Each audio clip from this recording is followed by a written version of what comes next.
Hello everyone, my name's Leah. Um, I just want to tell you about how my life changed when I met Chris Clinkard, Abby Clinkard, Ashley Clinkard and Catherine Clinkard, mainly Chris Clinkard. I had it all really. I had a nice big detached house. Me and my partner have worked really hard. Got 2 children, nice big detached house on a very desirable area, big garden. We all had a big double room with an ensuite, our own ensuite. I was able to rent at the annex to my brother at a subsidised rate, so I was able to help him out. It's a lovely family home, lovely Christmases, lovely memories. Yeah, it was just amazing. Lots of room, big garden. Yeah, it was lovely. Again, that all changed when I met Chris Clinkard. I'm now in the equivalent of a bed sit. This is my bed, a mattress on the floor. It gets really mouldy at times. So I started a new business in January 2014. It was really exciting. I'd saved up really hard. I've worked all my life. Saved up really hard and started a business. And that was in January. In September, a bit before that, I think it was like about June, July, I was introduced to Chris Clinkard, who seemed like a lovely man. His family were lovely, and he just seemed really genuine.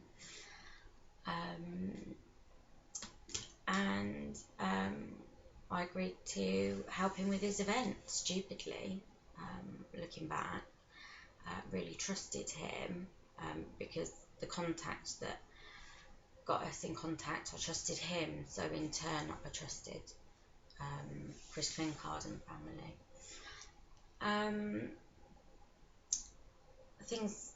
Things were really good. Like, he was, I helped him a lot. I was at his office every day helping him with his event, and we were providing staffing and staff management for it, the security.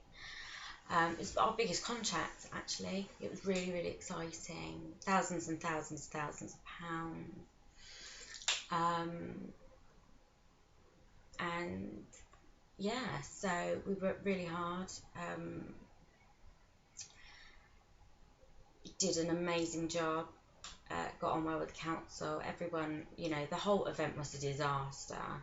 And it was really embarrassing, actually. It was humiliating. But I think it dawned on me at the end of it, when I started hearing whispering about why it was a disaster, about why he doesn't have local support, why nobody arrived, why nobody would buy a trade stand from him. Well, some people did get conned out of thousands of pounds for a trade stand, and God, for them. They were conned. There's no other way to describe it.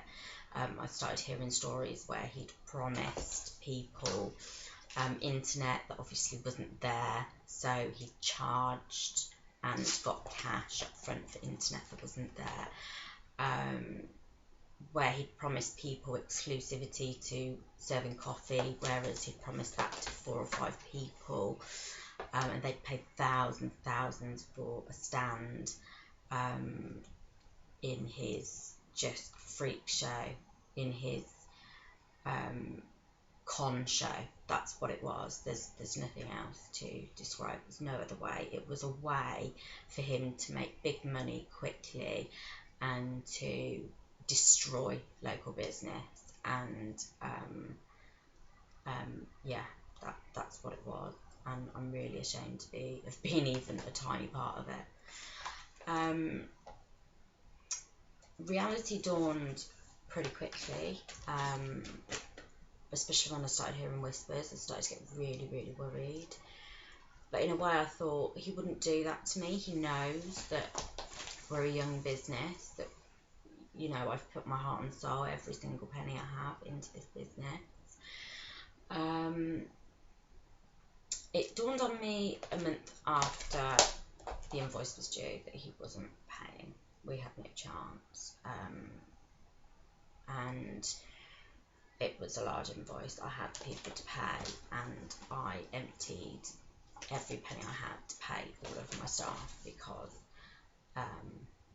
I could never do that to anybody. You know, people have got bills to pay, people have got lives to live, and I couldn't sleep at night if I did that to somebody. So that's when it hit, really. A month later, we were sleeping, well, a couple of months after the event. That's when reality hit. I'd lost everything. We lost our home, our beautiful, beautiful home. Now living in the equivalent of a bedsit. I'll just show you my fridge. That's the most hilarious thing. Just there.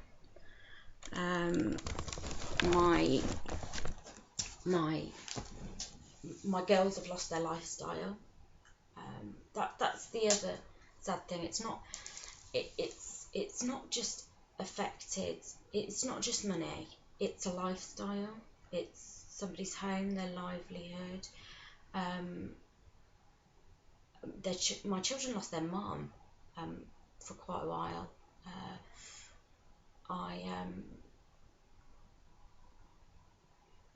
I got very ill very quickly, you know, going from that to not having a penny, sleeping on a mouldy mattress on a floor. They lost their mum.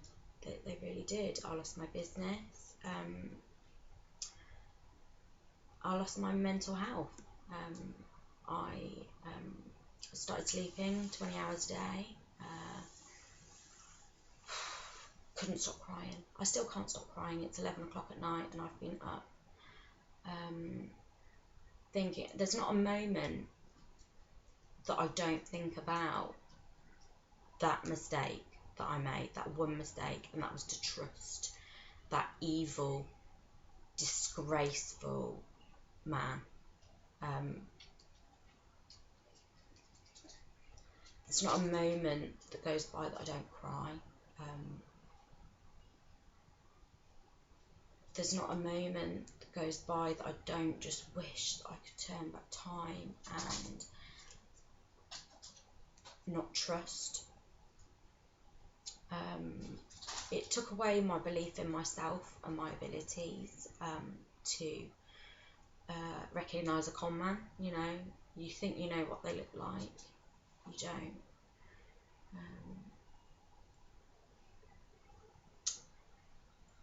It's taken away so much. It's taken away my freedom in a way. You know, when you've got money in the bank, you have a certain amount of freedom. You have a certain amount of ability to do, you know, kind of what you want to do. You just have that thing to fall back on that I no longer have.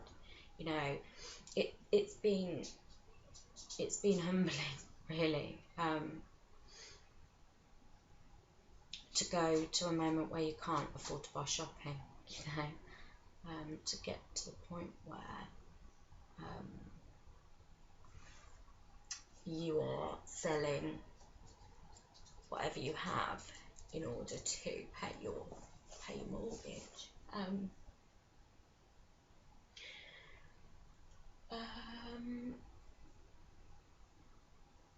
I just don't understand why. That's the question as well, you know. Why me when I you know, I met you every day. I sat in your office helping you. You know, I'd make you coffee. We'd have a joke. We'd go to the pub. Why me? Why did you choose me? Why did you choose me and my family to do this to? And I wonder that every day.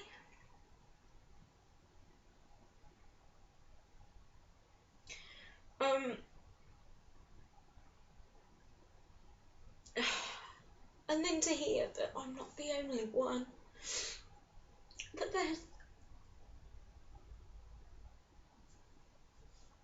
loads and loads and loads of me. And I think, why wasn't there warnings? If he's been doing this for so long, why has people been keeping this quiet? Why haven't people been shouting from the rooftops about it so that I could know, so that I had the warning, so that I could then make my own decision? So that's why I'm doing this. I want to warn everyone. I want to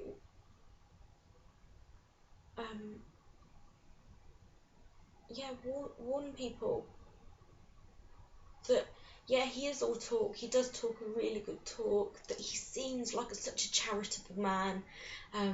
That's his disguise. That's his con man disguise. And I think that's the way that he learns to live with himself, making himself believe that he raises money for this charity. Okay, I don't know if he does, but one thing's for sure, he is not charitable. He is evil, disgusting, and disgraceful. He has no sense of righteousness. He's got no conscience. He doesn't care about anyone but himself. He knows what he's done to me, and he doesn't care. He doesn't care. And the most hilarious thing is that, just to rub salt into the wound, we got charged for all his bounce checks.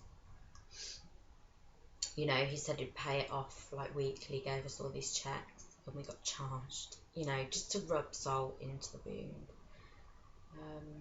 So there we are, people of Witney, people of Oxfordshire and surrounding areas.